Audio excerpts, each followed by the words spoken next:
नमस्कार मित्रों, दस्तक साहित्य संसार के प्रतिष्ठित मंच द्वारा अंतर्राष्ट्रीय महिला दिवस पर आप सभी को हार्दिक शुभकामनाएं। मित्रों, नारी शक्ति से तो आप सभी परिचित ही हैं। देवादिदेव शिव भी शक्ति बिना शव हैं। दुर्गा सप्तशती में स्वयं दुर्गा ने भी कहा है, ऐके वहम जगतस्य द्वितीया का ममा परा, अर्थात जगत में एक मैं ही हूँ, दूसरा कोई नहीं। इसी नारी शक्ति को नमन करते हुए हर वर्ष 8 मार्च को अंतर्राष्ट्रीय महिला दिवस मनाया जाता है। इसका प्रारंभ आज 112 वर्ष पूर्व सन 1908 को अमेरिका के न्यूयॉर्क शहर में असंतुष्ट महिला आंदोलन से प्रारंभ हुआ। तो आइए आज अंतर्राष्ट्रीय महिला दिवस पर सुने हिमाचल प्रदेश यूनिवर्सिटी की हिंदी प्राध्यापिका डॉक्टर उषा रानी जी से इस दिवस का प्रारंभ और इसकी प्रासंगिकता पर विशेष व्याख्यान। डॉक्टर उषा रानी का जन्म 30 जून 1979 को कांगड़ा, हिमाचल प्रदेश में हुआ। इन्होंने राजनीति विज्ञान और हिंदी से परास्नातक, नेट, सेट, एमफिल और पीएचडी की उपाधि प्राप्त की है। इस समय डॉक्टर उषा रानी हिमाचल प्रदेश विश्वविद्यालय शिमला के आईसीडीओल हिंदी विभाग में सहायक आचार्य पद पर कार्यरत हैं।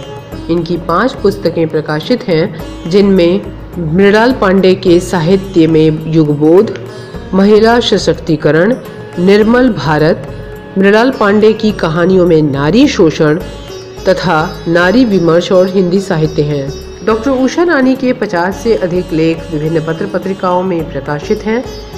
इनकी साहित्यिक सेवाओं के लिए इन्हें इंदिरा गांधी आयुर्विज्ञान महाविद्यालय शिमला में मुख्यमंत्री द्वारा सम्मानित किया जा चुका है। इसके साथ ही राजकीय महिला महाविद्यालय हिसार, हरियाणा में और Gugan Ram educational and social welfare society द्वारा भी डॉक्टर उषा रानी को गिना देवी राजभाषा गौरव सम्मान से सम्मानित किया गया। आज का विषय है महिला सशक्तिकरण।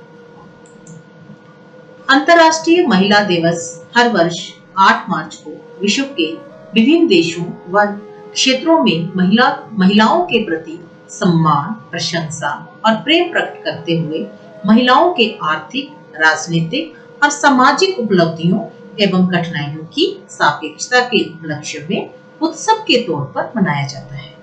बहुत कम लोग जानते हैं कि भारत में राष्ट्रीय महिला दिवस स्वतंत्रता सेनानी और भारत कोकिला कही जाने वाली सरोजिनी नायडू के जन्मदिन 13 फरवरी को मनाया जाता है। इस दिन का संबंध हमारी महिला शक्ति से है, देश के स्वतंत्रता संग्राम से है। अंतर्राष्ट्रीय महिला दिवस का आयोजन एक श्रम आंदोलन था, जिसे संयुक्त राष्ट्र ने सालाना आयोजन के तौर पर स्वीकृति दी। इस आयोजन की शुरुआत का बीज 1908 में तब पड़ा, जब न्यूयॉर्क शहर में 15,000 महिलाओं ने काम के घंटे कम करने, बेहतर वेतन और वोट देने की मांग के साथ विरोध प्रदर्शन निकाला था। इसके 1 साल बाद अमेरिकी सोशलिस्ट पार्टी ने पहली बार राष्ट्रीय महिला दिवस मनाने की शुरुआत की, लेकिन इस दिन को अंतर्राष्ट्रीय बनाने का विचार क्लारा जेटकिन नाम की महिला के दिमाग में आया था। उन्होंने अपना ये आइडिया 1910 में कोपेनहेगन में आयोजित international conference of working women में दिया था। इस कॉन्फ्रेंस में 17 देशों की 100 महिला प्रतिनिधि हिस्सा ले रही थी। इन सब ने क्लारा के सुझाव का स्वागत किया था। इसके बाद अंतर्राष्ट्रीय महिला दिवस पहली बार 1911 में ऑस्ट्रिया, डेनमार्क, जर्मनी, स्विट्जरलैंड में मनाया जाने लगा। इसका शताब्दी आयोजन 2011 में मनाया गया था। इस लिहाज से 2021 में दुनिया का 110वां अंतर्राष्ट्रीय महिला दिवस था और 2022 की यदि हम बात करें तो 111वां अंतर्राष्ट्रीय दिवस मनाया जा रहा है। हालांकि आधिकारिक तौर पर इसे मनाने की शुरुआत 1975 में तब हुई, जब संयुक्त राष्ट्र ने इस आयोजन को मनाना शुरू किया। संयुक्त राष्ट्र ने 1996 में पहली बार इसके आयोजन में एक थीम को अपनाया। वह थीम थी, अतीत का जश्न मनाओ, भविष्य की योजना बनाओ। महिलाएं समाज में, राजनीति में और अर्थशास्त्र में कहां तक पहुंची हैं, इसके जश्न के तौर पर इंटरनेशनल वीमेंस डे का आयोजन होता है। लेकिन इस आयोजन के केंद्र में प्रदर्शन की अहमियत रही है, लिहाजा महिलाओं के साथ होने वाली असमानताओं के तौर पर जागरूकता बढ़ाने के लिए विरोध प्रदर्शन का आयोजन भी होता है। इसका आयोजन 8 मार्च को होता है। क्लारा ने जब अंतर्राष्ट्रीय महिला दिवस का आइडिया दिया था, तब उन्होंने किसी खास दिन का जिक्र नहीं किया था। अंतर्राष्ट्रीय महिला दिवस का आयोजन किस दिन हो, 1917 तक इसकी कोई स्पष्टता नहीं थी। साल 1917 में रूस की महिलाओं ने रोटी और शांति की मांग के साथ 4 दिनों का विरोध प्रदर्शन किया था। तत्कालीन रूसी जार को सत्ता त्यागनी पड़ी और अंतरिम सरकार ने महिलाओं को वोट देने का अधिकार भी दिया। जिस दिन रूसी महिलाओं ने विरोध प्रदर्शन शुरू किया था, वह रूस में इस्तेमाल होने वाले यूलियन कैलेंडर के मुताबिक 23 फरवरी और रविवार का दिन था। यही दिन ग्रेगोरियन कैलेंडर के मुताबिक 8 मार्च था और तब से इसी दिन अंतर्राष्ट्रीय महिला दिवस कहा जाने लगा। यही दिन कहा जाने लगा बैंगनी, हरा और सफेद, ये तीनों रंग इंटरनेशनल वीमेंस डे के रंग कहे जाते हैं। अंतर्राष्ट्रीय महिला दिवस कैंपेन के मुताबिक बैंगनी रंग न्याय और गरिमा का सूचक है, हरा रंग उम्मीद का रंग है, सफेद रंग को शुद्धता का सूचक कहा गया है। ये तीनों रंग 1908 में ब्रिटेन की women's social and political union ने तय किए थे। रूस सहित दुनिया के कई देशों में अंतर्राष्ट्रीय महिला दिवस के दिन राष्ट्रीय अवकाश रहता है। रूस में 8 मार्च के आसपास 3-4 दिनों में फूलों की बिक्री दोगुनी हो जाती है। चीन में स्टेट काउंसिल की सलाह के मुताबिक 8 मार्च को महिलाओं को आधे दिन की छुट्टी भी मिलती है। हालांकि सभी नियोक्ता इसका ठीक से पालन नहीं करते हैं।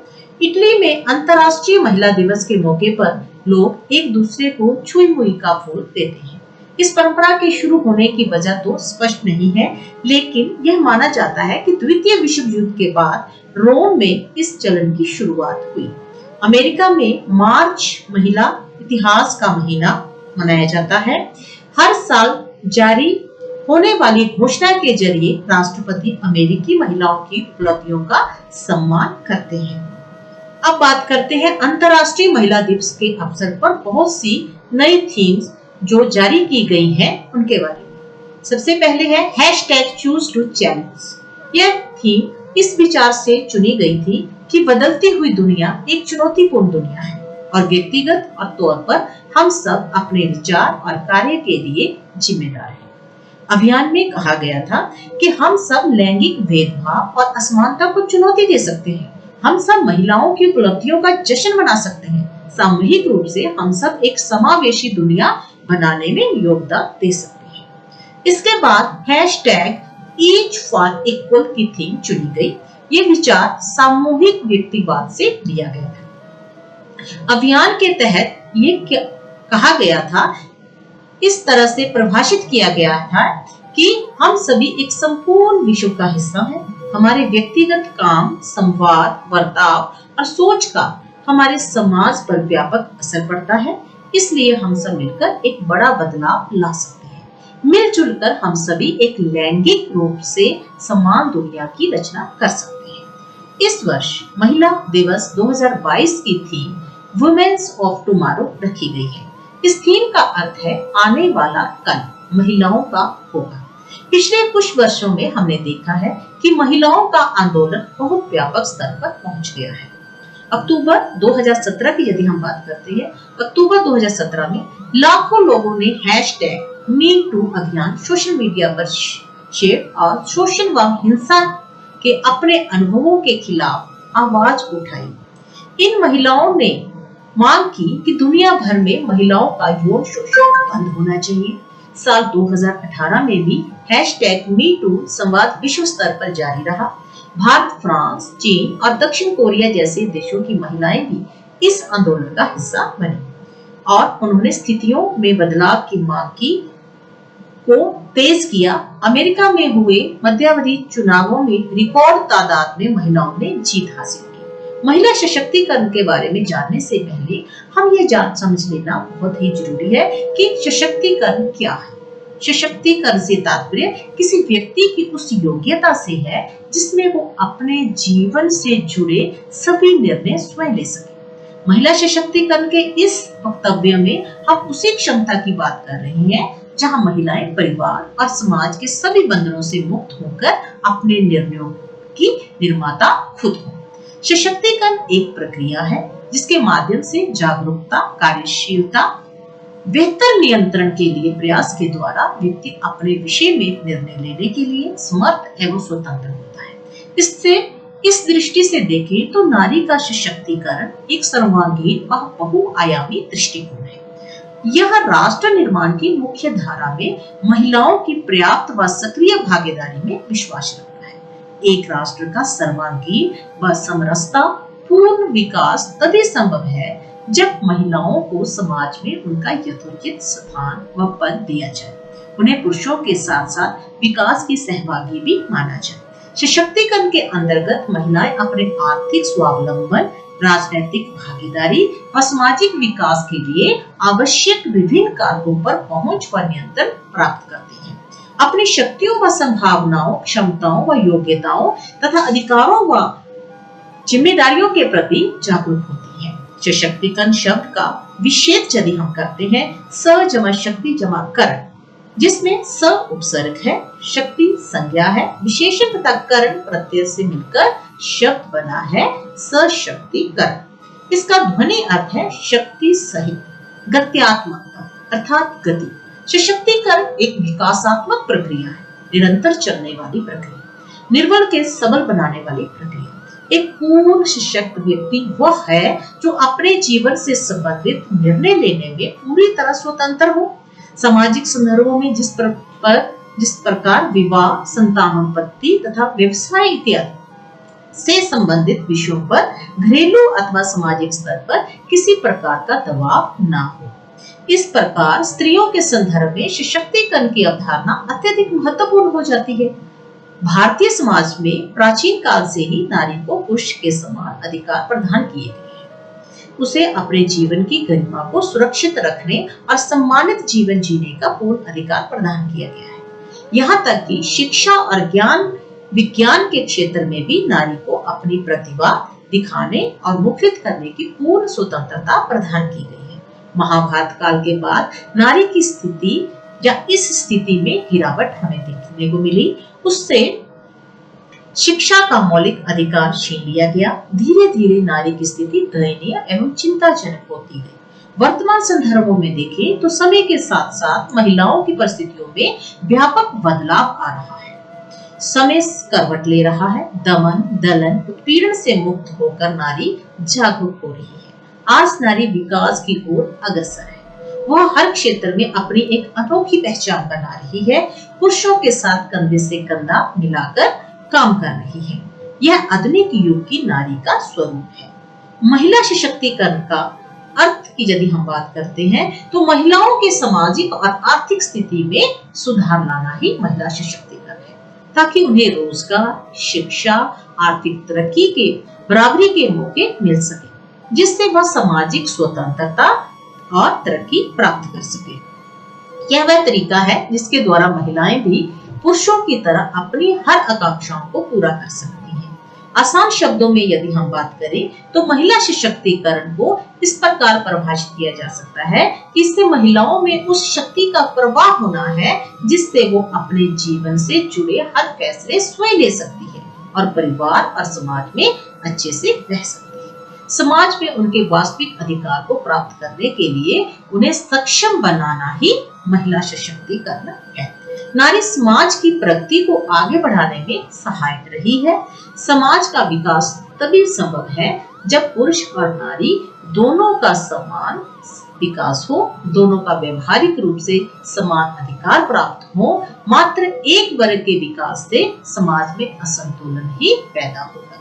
इसके लिए आवश्यकता इस बात की है कि महिलाओं में साक्षरता, जागरूकता, आत्मनिर्भरता बढ़ाने के समन्वित संगठित प्रयास हो, क्योंकि वास्तविकता यह है कि आज भी अधिकांश महिलाओं को अपने संवैधानिक अधिकारों और उनके विकास के लिए शासकीय और गैर शासकीय योजनाओं की पर्याप्त जानकारी नहीं है। आज के आधुनिक समय में महिला सशक्तिकरण एक विशेष चर्चा का विषय है। हमारे आदि ग्रंथों में नारी के महत्व को मानते हुए यहाँ तक बताया गया है कि यत्र नार्यस्तु पूज्यन्ते रमन्ते तत्र देवता, अर्थात जहाँ नारी की पूजा होती है वहाँ देवता भी निवास करते हैं। लेकिन विडंबना तो देखिए, नारी में इतनी शक्ति होने के बावजूद भी उसके सशक्तिकरण की अत्यंत आवश्यकता महसूस हो रही है। महिलाओं के आर्थिक सशक्तिकरण का अर्थ उनके आर्थिक फैसलों, आय, संपत्ति और दूसरे वस्तुओं की उपलब्धता से है। इन सुविधाओं को पाकर ही वे अपने सामाजिक स्तर को ऊंचा कर सकती है। नारी सशक्तिकरण का असली अर्थ तब समझ में आएगा जब भारत में उन्हें अच्छी शिक्षा दी जाएगी, उन्हें इस काबिल बनाया जाएगा कि वो हर क्षेत्र में स्वतंत्र होकर फैसले ले सके। भले ही आज के समाज में कई भारतीय महिलाएं राष्ट्रपति, प्रधानमंत्री, प्रशासनिक अधिकारी, डॉक्टर, वकील आदि बन चुकी हैं, लेकिन फिर भी काफी सारी महिलाओं को आज भी सहयोग और सहायता की आवश्यकता है। उन्हें शिक्षा और आजादी पूर्वक कार्य करने, सुरक्षित यात्रा, सुरक्षित कार्य और सामाजिक आजादी में अभी भी और सहयोग की आवश्यकता है। महिला सशक्तिकरण का यह कार्य काफी महत्वपूर्ण है, क्योंकि महिलाओं की सामाजिक आर्थिक प्रगति महिलाओं की सामाजिक आर्थिक प्रगति पर ही निर्भर करती है। महिला सशक्तिकरण महिलाओं की वह मजबूती प्रदान करता है जो उन्हें उनके हक के लिए लड़ने में मदद करता है। हम सभी को महिलाओं का सम्मान करना चाहिए, उन्हें आगे बढ़ने का मौका देना चाहिए। 21वीं सदी नारी जीवन में सुखद संभावनाओं की सदी है। महिलाएं अब हर क्षेत्र में आगे आने लगी हैं, आगे बढ़ने लगी हैं। आज की नारी अब जागृत होने लगी है और सक्रिय हो चुकी है। किसी ने बहुत अच्छी बात कही है, नारी जब अपने ऊपर थोपी हुई बेड़ियों एवं कड़ियों को तोड़ने लगेगी तो विश्व की कोई भी शक्ति उसे नहीं रोक पाएगी। वर्तमान में नारी ने रूढ़िवादी बेड़ियों को तोड़ना शुरू कर दिया है। यह एक सुखद संकेत कहा जा सकता है। लोगों की सोच भी अब बदल रही है, फिर भी इस दिशा में और भी अधिक प्रयास करने की आवश्यकता है। धन्यवाद।